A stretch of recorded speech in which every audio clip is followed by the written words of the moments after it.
हरे कृष्णा।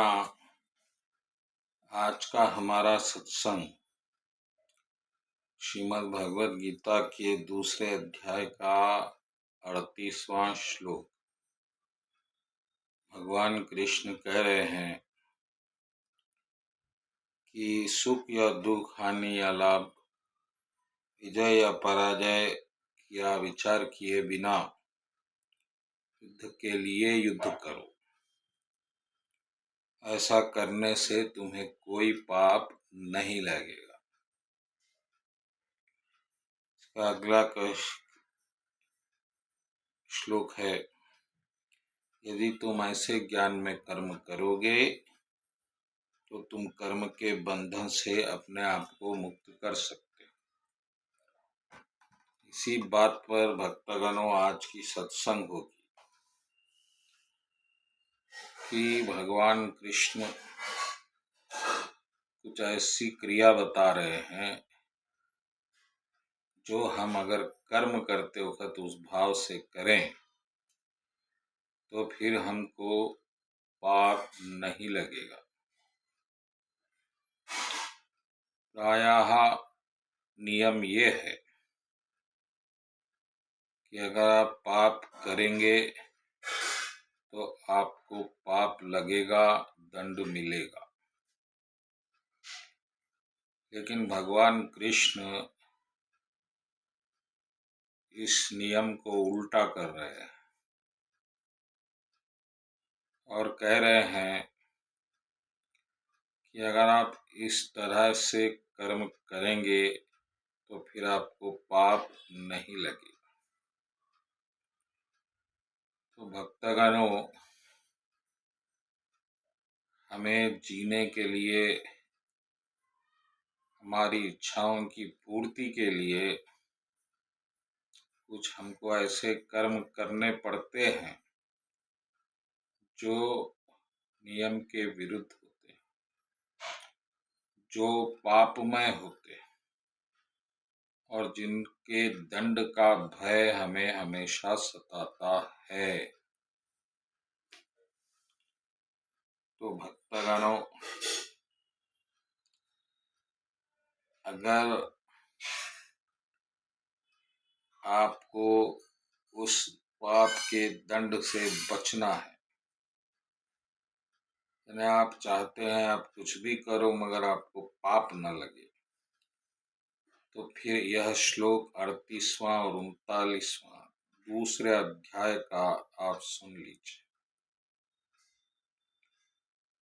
तो पहली बात कह रहे हैं, भगवान सुख दुख, लाभ हानि, पराजय और विजय में समभाव रखते।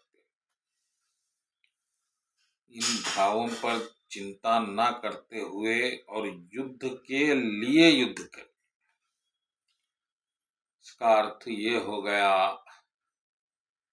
कि हमको युद्ध करना है और हम कर रहे हैं, इससे आगे दिमाग नहीं चलाना है।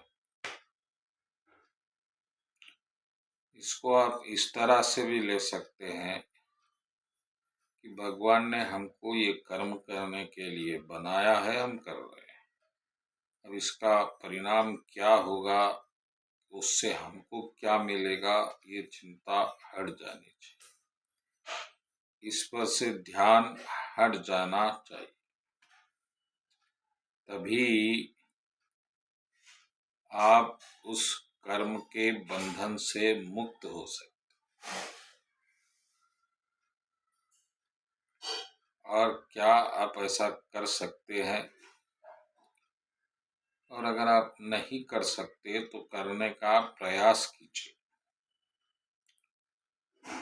इस भाव में आने के लिए आपको थोड़े ज्ञान की आवश्यकता होगी। पहले तो आपको इतना ज्ञान होना चाहिए कि आप खुद बने नहीं हैं, बनाए गए हैं।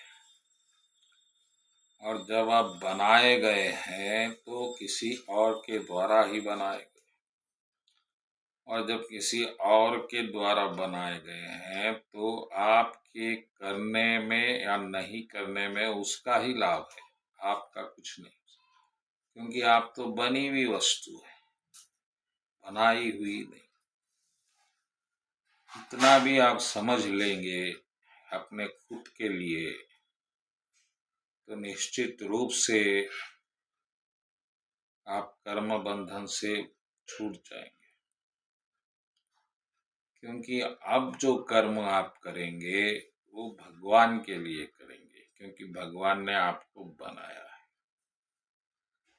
तो अब आपके कर्म का जिम्मेदार आप नहीं, भगवान होंगे। और ऐसा करते ही आपको कर्म बंधन से मुक्ति मिलेगी। फिर पाप और पुण्य पुण्य भी नहीं लगेंगे। वो जो कर्म के लाभ होंगे वो भी आप नहीं लेंगे, क्योंकि आप अब खुद को अधिकारी मानते ही नहीं हैं। तो इस तरह से आप समभाव में स्थापित हो जाएंगे। बस इतना सा इस श्लोक का अर्थ है।